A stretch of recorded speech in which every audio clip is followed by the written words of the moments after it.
Good morning বন্ধুরা, কেমন আছেন? আমার বাড়ির পাশে যে মাঠটি আছে সেটি বর্ষার বোরো চাষ হয়। সেই মাঠটার অবস্থা দেখুন, টানা বৃষ্টির কারণে মাঠের জল পুরো ভরে গেছে। এই রকম বৃষ্টি হলে এবার রাস্তার উপর দিয়ে জল ছুটবে। একটু দূরে দেখুন তাল গাছ আছে, তাল গাছটি অনেকটা ডুবে গেছে।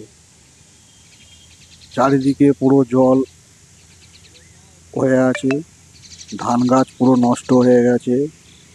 পুরো ধান চাষিদের নষ্ট হয়ে গেছে।